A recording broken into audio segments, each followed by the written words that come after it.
Primeramente saludarle, ¿verdad? Y hacerle esta pregunta que me ha inquietado siempre. Sé que la vida nos la ha dado Dios y Él es el dueño de nuestra vida. Quiero saber qué pasa si un ser humano, ¿verdad?, se quita la vida, sea que se tire de un quinto o sexto piso o se dé un balazo, que se mate, que se quite la vida. ¿Qué pasaría? Pues una persona que se quite la vida está cometiendo un pecado grave y esa persona se condena. Pero dentro de la iglesia existen dos clases de condena, distinto a los protestantes. En los protestantes existe una sola clase de condena. Si ¿alguno tiene la Biblia por ahí? Sí. Si alguien tiene la Biblia, si la tiene aquí un vecino cerquita, ¿usted tiene ahí? ¿Y usted puede leer ahí? ¿O usted misma? ¿Usted sabe buscar en la Biblia, no? ¿Sí? Préstale la Biblia aquí a la hermana, Paco. Yo no sé buscar tan rápido. Así. No sabe buscar tan rápido. Sí. ¿Usted sí sabe buscar rápido? Pues usted busca y se la pasa a ella para que ella lea. Ajá. Entonces, resulta que la Biblia nos viene a presentar que hay dos clases de condena. Una, la condena eterna, donde ya no hay salida, y otra, donde sí podemos salir. Por ejemplo, en Mateo capítulo 5, versículo 25, habla de que el juez va a dictar una sentencia, eso se llama condena. Mateo 5, 25, una condena. Y de esa condena esa condena no va a ser perpetua, no va a ser eterna, esa condena va a ser parcial. Y luego presenta, ¿ya la tiene? Pásesela de la hermana. Usted misma lee, ¿sí? Es que no tengo la Biblia. Yo tampoco, estamos igual. Estamos cieguitos. Bueno. No, pero es que no puede. ¿Él la puede leer? ¿La puede leer alguien? La puedo leer. Mateo 5:25. Vale. ¿Alguien tiene la Biblia? Trata de llegar a un acuerdo con tu adversario mientras van todavía de camino al juicio. ¿O prefieres que te entregue al juez y el juez a los guardias que te encerrarán en la cárcel? Es verdad, te digo, no saldrás de ahí hasta que hayas pagado hasta el último centavo. Aquí en la Biblia dice que hay una condena. El juez lo va a condenar y saldrá. ¿Cuándo? Cuando pague hasta el último centavo. Eso lo enseña la Iglesia Católica, porque está escrito. Si saldrá cuando pague el último centavo, bueno, entonces lo que se llama purgatorio, porque va a purgar una condena. De modo que en la Iglesia Católica hay algo que no existe en los protestantes, que es esa condena parcial. Se llama purgatorio, va a purgar. Purgatorio viene de la palabra purgar. Purgar una condena que, diríamos, los de leyes saben lo que es purgar una condena. Y allí, entonces, cuando la Iglesia enseña que existe el purgatorio, donde hay una condena, donde la persona saldrá. Pero existe otra condena donde la persona no puede salir.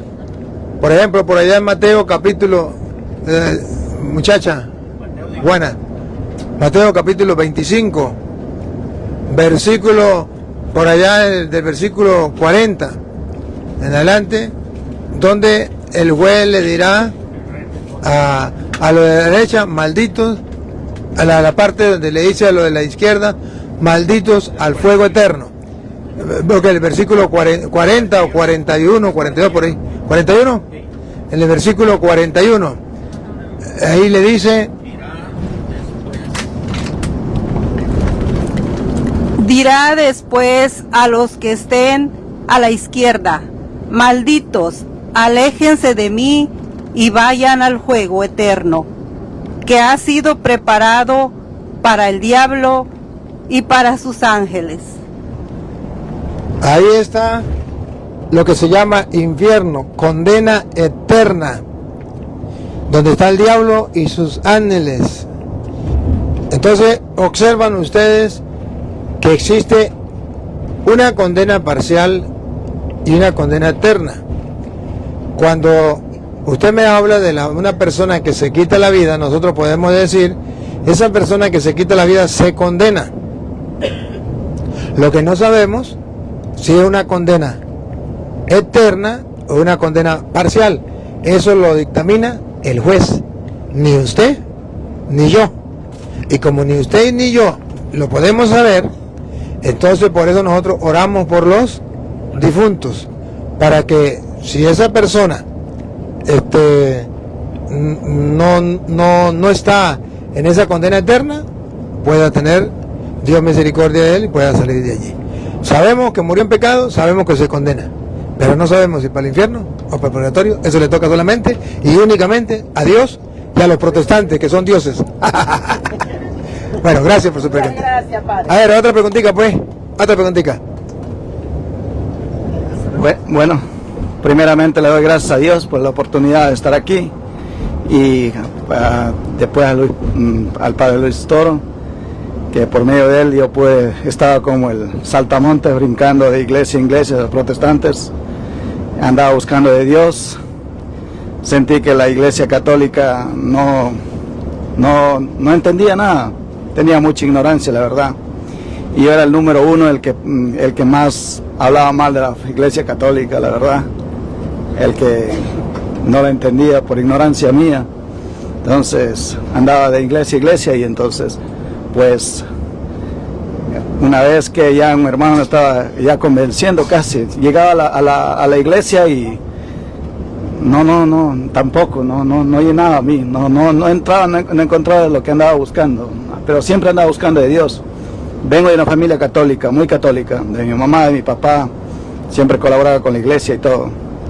Entonces, hasta que un día ya estaba para irme a la iglesia de los protestantes, me estaban dando ya invitando para un domingo a darme clases evangélicas de ellos, y soñé con la Santísima Virgen y me quedé inquieto,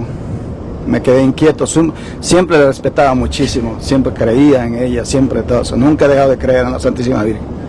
Entonces una hermana me invitó y una prima mía me dijo que, primo, ¿por qué usted no saca las dudas y escucha al padre Marco Galvez? ¿Y dónde está él? Me dijo, sí, en el internet, lo encuentra él. Escuché sus prédicas, escuché todos los días y eso era como una adicción de todos los días, y ya llevaba 15 días y le pregunté le dije a mi prima, que está maravilloso esa prédica, y me dijo, ¿y eso usted que no escuchó al padre Luis Toro? Digo, ¿a poco hay otro padre? Me dijo, sí, es el tío de él. Padre, ahí eran noches de insomnio, yo trabajaba en un taxi, y en el taxi, es más, en la pandemia, yo salía a trabajar en la pandemia, yo trabajaba en un taxi, en Uber en Nueva York, que nadie trabajaba, pero yo sí salía, porque no era obligado a quedarse en casa. Era solo por escucharle a usted, padre. Y ya escuche los videos, era totalmente videos de padre Luis Toro, y wow, y cada vez me gustaba más, y me daba golpes a mí mismo, y yo decía, perdona la expresión, pero decía, qué bruto era yo, de verdad creer eso, mire cómo está deshaciendo, me está describiendo todo. Entonces después quise hablar con el hermano protestante, y me dijo un pastor, me dijo, usted tiene madera para ser pastor, dice. Yo en menos de 6 meses lo pongo como pastor, porque esta es la forma que habla y todo. Entonces, no, pero que ahorita no va a convencer, le dijo usted, no. Es que si algo que yo no he hecho, digo, es de querer estafar a la gente por los diezmos. Nunca me ha gustado. Entonces, pues aquí me tiene. He venido primera vez aquí a conocerle a usted, la dicha que Dios me dio la oportunidad de esto, y Padre Luis Toro y todos estos hermanos que he compartido muy lindo. Y la pregunta mía es, como le estaba preguntando al papá de eso, y estaba confundido porque alguien me dijo, porque a veces todos los sacerdotes nos dicen una cosa, otra cosa, y por eso estaba confundido también, porque hay sacerdotes que, por ejemplo, de lo que yo ponía a mis hijos a vestirlos de Halloween, ya no lo hago más, gracias a Dios, no lo hago más, estaba eso, pero lo vi en una iglesia, todos los adornos de Halloween, todo adentro de una iglesia. Y yo decía, pero si la iglesia lo hace, entonces por eso era mi ignorancia. Pero ya no lo hago más, gracias a usted que nos explicó todo eso. Pero la pregunta mía ahorita es sobre el alma. Alguien me dijo que los perros tienen alma, las plantas tienen alma y todo lo que tiene vida tiene alma.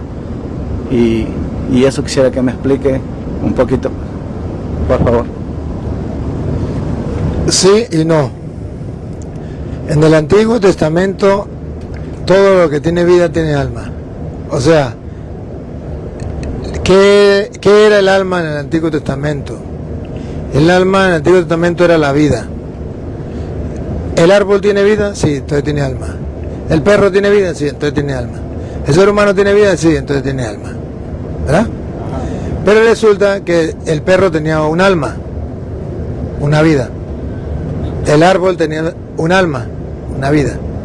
Y el ser humano tenía dos almas.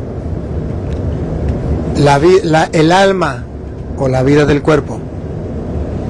El alma o la vida del espíritu. Cuando viene Cristo, ya las cosas cambian. Ya a la vida del cuerpo ya no se le llama alma, se le llama vida. Y a la vida del espíritu se le llama alma. Para diferenciar de los animales, de las personas. Entonces nosotros podemos decir que el árbol tiene vida, hablando después de Cristo. Hablando antes de Cristo, el árbol tiene alma, un alma. Hablando antes de Cristo, el perro tenía alma. Después de Cristo, el perro tiene vida, un alma, una vida. Y hablando antes de Cristo, el hombre tiene dos almas. Y hablando después de Cristo, el hombre tiene vida del cuerpo y tiene el alma, que es la vida del espíritu. O también a veces decimos que nosotros tenemos dos vidas, sí. Una en este mundo y otra vida en el otro. Entonces vida significa alma. Entonces el perro tiene un alma mortal, que muere con el cuerpo. El árbol tiene una vida, pues vida lo mismo que alma, una vida mortal. Pero el hombre tiene una vida mortal, el cuerpo que muere, lo tragan los gusanos, y una vida inmortal, que es la vida del espíritu. Por eso entonces, cuando una persona muere, normalmente usted no dice por el espíritu de Petronilo que se murió, usted dice por el alma de Petronilo. ¿Por qué decimos por el alma y no por el espíritu? Para decirle al mundo que nosotros creemos en la vida después de la muerte. Entonces decimos por el alma de Petronilo, o sea, por Petronilo que está vivo. La resurrección. Ajá, porque creemos en la vida del más allá. Entonces por eso lo llamamos alma. Llamémoslo así de esta manera. Cuando una persona muere, el cuerpo lo entierran, se acabó. Pero hay algo que no se ve, por eso se llama espíritu, que sigue vivo. Como eso que no se ve sigue vivo, por tener vida se le llama alma. ¿Ve? Y nosotros tratamos de llamarlo alma para asegurarnos, para recordarnos lo que creemos, que esa persona, a pesar de que ha muerto, sigue vivo, como Jesús dijo. El que cree en mí, aunque haya muerto, vivirá.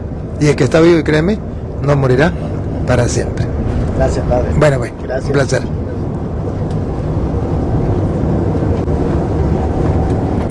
Otra preguntita.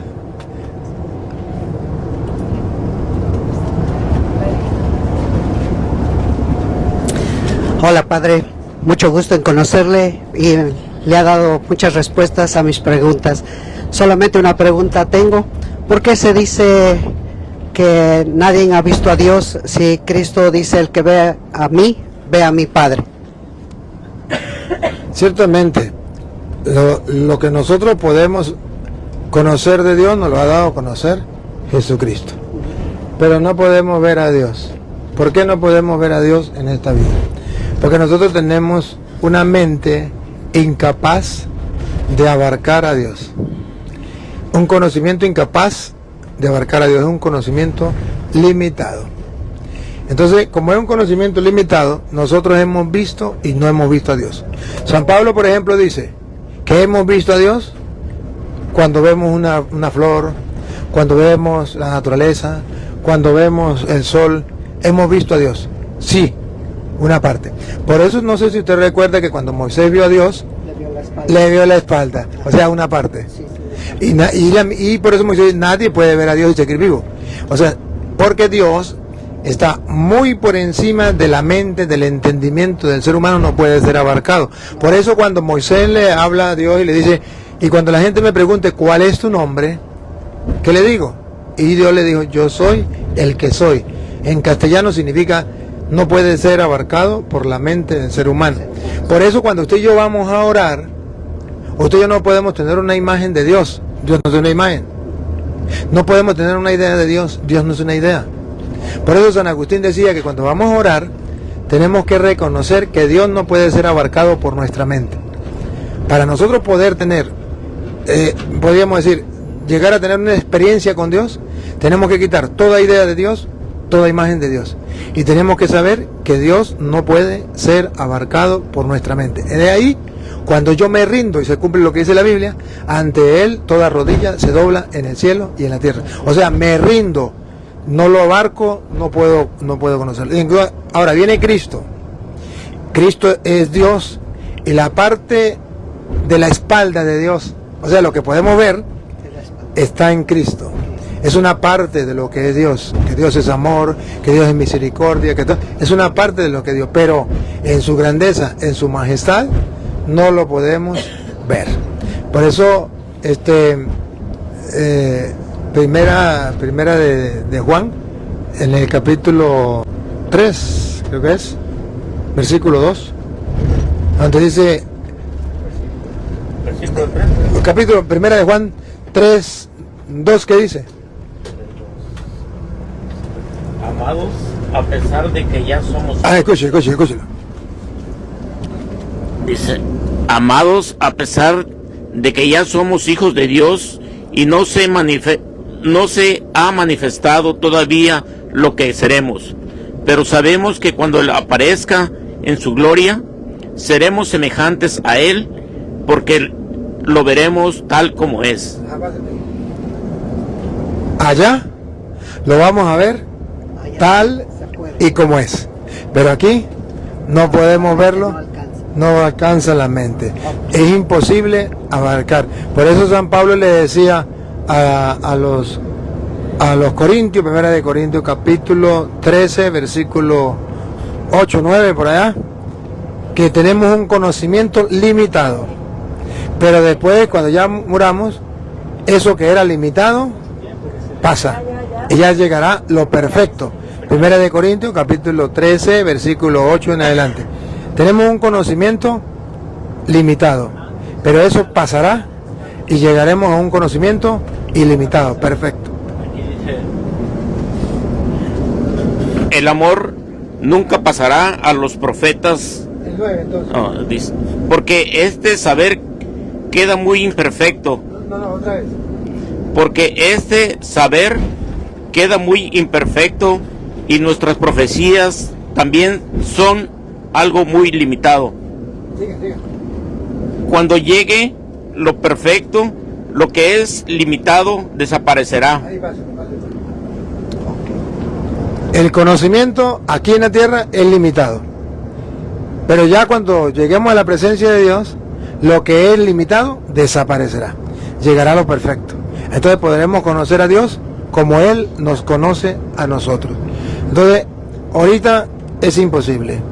Ahora, cuando usted y yo, esa es la ventaja de la oración, cuando usted y yo nos metemos en la oración de silencio, donde no pensamos nada, donde no pedimos nada, donde no hablamos nada, sino solamente sabemos que estamos delante de Dios, del invisible pero todopoderoso, del que está en medio de nosotros, y nos quedamos en silencio delante de Él, comenzamos a entrar en la inmensidad profunda del misterio de Dios, y podemos ir viéndole más claramente la espalda de Dios. Podemos tener un encuentro más personalizado, más grande de lo que es Dios en nuestra vida. Y eso se logra solamente en el silencio, en el silencio de la oración. No se logra de otra manera. Usted, por ejemplo, usted hace el rosario, y a través del rosario, que es una oración, usted logra repetir las frases de las Sagradas Escrituras y hablarle a Dios. Y usted hace otra oración, póngale la oración que usted quiera, siempre hablando, usted le habla a Dios. Pero no hay ese crecimiento del conocimiento espiritual de Dios o de la visión de ese Dios. Cuando usted llega en el silencio y se queda en silencio, sabiendo que su mente no puede abarcar a Dios, se rinde ante Él, entonces usted puede ir aumentando en su espíritu el conocer, llamémoslo así, de Dios. Lo va conociendo más, pero en el silencio, guardando el silencio y dejando que Dios viva en tu vida y actúe en tu vida. Por eso la Iglesia nos recomienda mucho la oración del silencio. Y por eso incluso cuando en la Eucaristía, la Iglesia dice que después de la comunión debe haber silencio, para que cada persona pueda ver a la medida de sus posibilidades lo que pueda de Dios.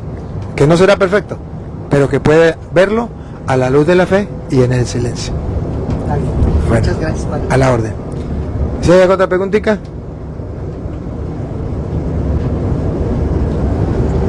Como 5, Padre. Así se fue. Bueno, buenos días, Padre.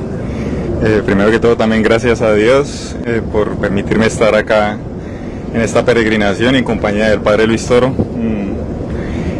Bueno, la primera pregunta, Padre, pues yo algunas supongo, pero prefiero que de pronto usted me las responda.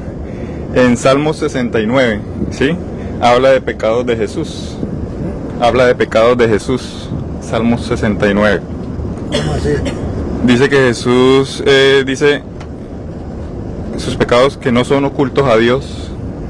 Salmos 69, del 1 en adelante. No, pues léalo, A ver. porque usted me está diciendo los pecados de Jesús. Ok, dice, se llama El Lamento de Cristo, ¿sí?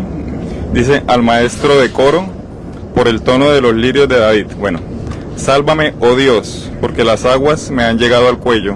Estoy sumergido en lo hondo del fango y no hay donde hacer pie. He caído en aguas profundas y me arrastra la corriente. Me he cansado de llamar, mi garganta ha enronquecido. Han desfallecido mis ojos esperando a mi Dios. Más que los cabellos de mi cabeza son los que sin causa me odian. Son demasiado poderosos para mis fuerzas los que injustamente me hostilizan y tengo que devolver lo que no he robado. Tú, oh Dios, conoces mi insensatez y mis pecados no te están ocultos. Sí. No sean confundidos por mi causa los que esperan en ti, oh Señor, Yahvé de los ejércitos. Que no se avergüencen de mí quienes te buscan, oh Dios de Israel. Es por tu causa si he sufrido oprobio y mi rostro se ha cubierto de confusión. He venido a ser un extraño para mis hermanos, los hijos de mi madre no me conocen, porque me devora el celo de tu casa, y los baldones de los que te ultrajan cayeron sobre mí. Me afligí con ayuno y se me convirtió en vituperio. Me vestí de cilicio y vine a hacer la fábula de ellos. Murmuran contra mí los que se sientan a la puerta y los bebedores me hacen coplas. Mas yo dirijo a ti mi oración, oh Yahvé, en tiempo favorable, oh Dios, escúchame según la grandeza de tu bondad, según la fidelidad de tu socorro. Sácame del lodo, no sea que me sumerja. Líbrame de los que me odian y de la hondura de las aguas. No me arrastre la corriente de las aguas, ni me trague el abismo, ni el pozo cierre sobre mí su boca. Escúchame, Yahvé, porque tu gracia es benigna. Mírame con la abundancia de tu misericordia. No escondas tu rostro a tu siervo. Escúchame pronto porque estoy en angustias. Acércate a mi alma y rescátala. Por causa de mis enemigos, líbrame. Bien conoces tú mi afrenta, mi confusión y mi ignominia. A tu vista todos están los que me atribulan. El oprobio me ha quebrantado el corazón y titubeo. Esperaré que alguien se compadezca de mí y no lo... Esperé que alguien se compadeciera de mí y no lo hubo, y que alguno me consolara, mas no le hallé. Por comida me ofrecieron hiel, y para mi sed me dieron a beber vinagre. Ahora sí, lea el pedacito que quería leer. Ok. Un pedacito.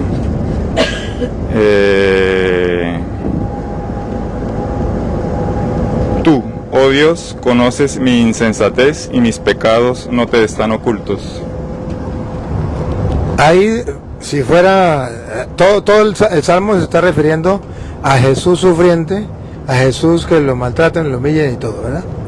Y él le está diciendo, tú me conoces. Ahí no está diciendo que Jesús es un pecador, sino que mi pecado, si yo soy un pecador, tú lo sabes. O sea, quiere decir, mis pecados no están ocultos ante ti, significa, tú me conoces. Sabe que no estoy muriendo por mis pecados, sino por los pecados de los demás. Tú lo conoces, tú me conoces. Por eso dice, mis pecados no están ocultos. Entonces tú sabes que no soy pecador. Sabe que yo no tengo pecado. Es una manera de decir, sabe que yo no tengo pecado, que estoy sufriendo por los pecados de la humanidad. Y por eso pues toda la Sagrada Escritura va a mostrar que Jesucristo no tiene pecado, siendo el inocente, muere por los culpables. Es lo mismo. Está diciendo, tú sabes que yo pecado no tengo. Tú conoces mi pecado, sabes que no tengo pecado. ¿Sí? Conoce mi pecado significa, en nosotros, significa que conoce mi pecado porque soy un pecador. Sí tenemos. Y en Cristo conoce mi pecado, sabe que no tengo. Soy inocente y estoy sufriendo por esto, por esto y por esto. Y creo que es Juan capítulo 8, versículo como 47 por allí. 46, bueno, 8:46. ¿De qué dice 46? ¿Quién de vosotros puede acusarme de pecado? Ahí está, escuchen. ¿Quién de vosotros puede acusarme de pecado? Él no tiene pecado, él es inocente. Y entonces por eso dice, tú conoces mi pecado, tú sabes que no tengo pecado, sabes mi inocencia. Creo que hay otra que dice, a ver, ¿cuál es esa? Gálatas 3:13 era, creo que es algo así. Cristo empero nos redimió de la maldición de la ley. Cristo empero nos redimió de la maldición de la ley, haciéndose por nosotros maldición, porque escrito está, maldito sea todo el que pende del madero, para que en Cristo Jesús alcanzase a los gentiles la bendición de Abraham, y por medio de la fe recibiésemos el Espíritu prometido. Entonces él no era maldito, se hizo maldición. Entonces para los hombres Cristo es un pecador y por eso fue llevado a la cruz, y por eso era un maldito, porque el que moría en una cruz era el más malvado de todos. Entonces por eso él dice, tú conoces mi pecado. Sí. O sea, para el mundo soy un gran pecador al punto que me matan en la cruz, pero tú sabes que no es así. Eso es lo que quiere decir. Bueno, son varias. Hay otra que, bueno, esta sí es que un sacerdote que me gusta también en internet, se llama Carlos Span. Él dice que la mujer del Apocalipsis, o bueno, también es otra pregunta, son dos en una ahí. Una es que pues la mujer del Apocalipsis se puede interpretar también como la iglesia, o sea, es la Virgen María, ¿no? En la mujer del Apocalipsis del 12:1 en adelante, pues la Virgen María para mí, pero también se puede interpretar como la iglesia, o sea, porque es que hay una parte ahí en ese capítulo donde dice que la mujer dio a luz un hijo, ¿sí? Varón con cetro de hierro, va a gobernar el mundo, pero si se hace referencia a esa mujer como la iglesia, o sea, la iglesia no parió a Jesús, ¿sí? O sea, Jesús fue el que fundó la iglesia. Entonces, para mí la mujer del Apocalipsis siempre va a ser solo la Virgen María, no la iglesia. Pero de pronto, no sé, creo que en los católicos hay interpretación de que sí es la iglesia. Sí, el capítulo 12, versículo 5 es el que usted estaba diciendo. El versículo 5 es el que nos aclara la duda. Porque los protestantes dicen, esa mujer es la iglesia. Pero ¿cómo se explica? Si la mujer dio a luz un hijo, entonces Cristo nació dentro de la iglesia. O sea, la iglesia parió a Cristo. Mentiras. Cristo fundó la iglesia. O sea, la iglesia nace de Cristo. Cristo no nace de la iglesia. Entonces se refiere a la Virgen María. Pero también se puede referir a la iglesia. También hay mucho paralelismo, pero no exactitud. La iglesia hace presente a Cristo. En la Eucaristía lo hace presente. O sea, lo vuelve a presentar al mundo, lo vuelve a dar a luz. Pero más exacto es la Virgen María, que lo dio a luz. Y la iglesia, claro está, lo sigue dando al mundo, pero en una forma figurativa, y en la Virgen María se hace real. Entonces simboliza también la iglesia en ese sentido, pero no con exactitud. En la Virgen María, con exactitud. Entonces los protestantes, como también simboliza la iglesia, no con exactitud, pero sí simboliza la iglesia, entonces pues me quedo diciendo que la iglesia, que la mujer del Apocalipsis es la iglesia, solo la iglesia, y no, solo la iglesia no. Es la Virgen María y también figura la iglesia, porque la iglesia sigue dando a Cristo. O sea, la gente que no conoce a Cristo, la iglesia se lo sigue presentando. De esa manera, simbólicamente, lo da a luz. Otra preguntita.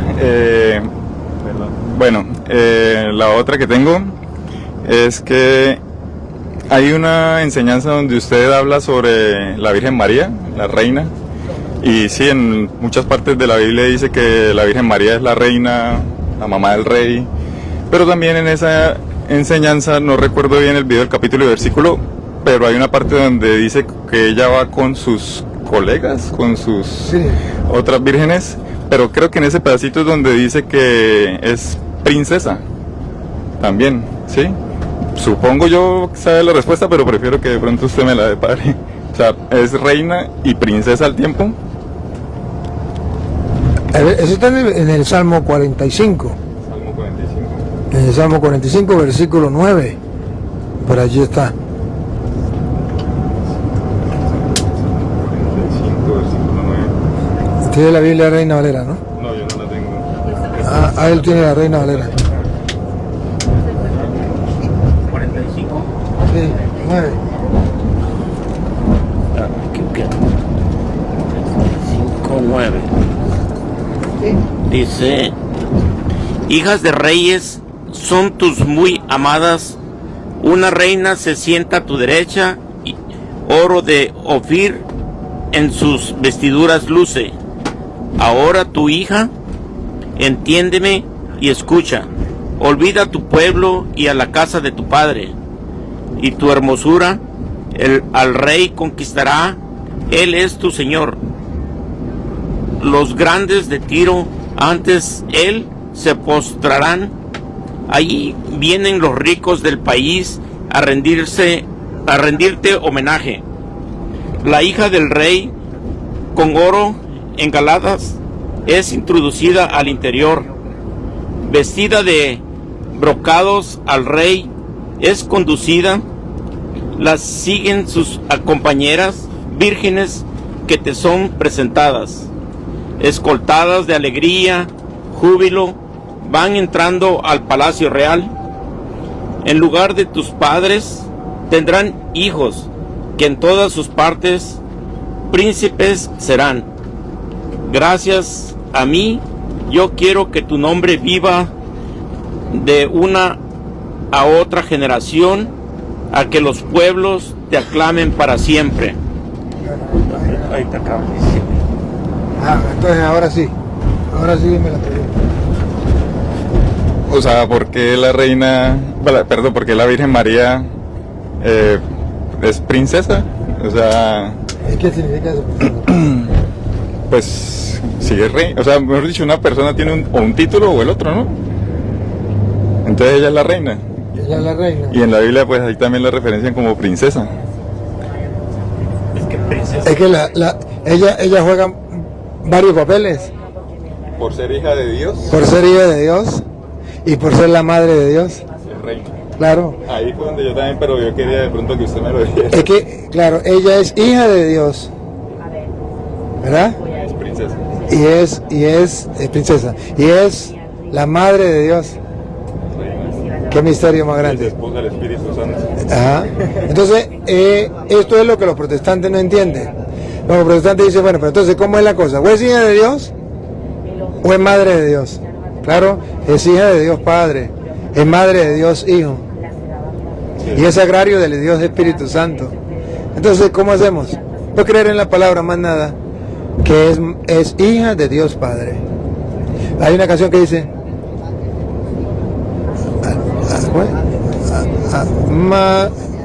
a ver, que yo me acuerde. Alégrate, alégrate, alégrate, llena de gracia. Hija del Padre, madre del Hijo, sagrario del Espíritu. Alégrate, alégrate. Hija del Padre, madre del Hijo, sagrario del Espíritu. Entonces, esto es lo que los protestantes no entienden. ¿Cómo va a ser hija de Dios y va a ser madre de Dios? Como ellos no creen en las personas, que el Padre es una persona y que el Hijo es otra persona, pues entonces ellos dicen imposible que sea hija y al mismo tiempo madre. Pero es que es hija del Padre y es madre del Hijo. Para nosotros no hay ningún problema porque sabemos que el Padre es una persona y el Hijo es otra persona. Entonces es hija de Dios y es madre de Dios. Bueno. Que no hay más todavía. Otra preguntita, padre. En la Biblia también, pues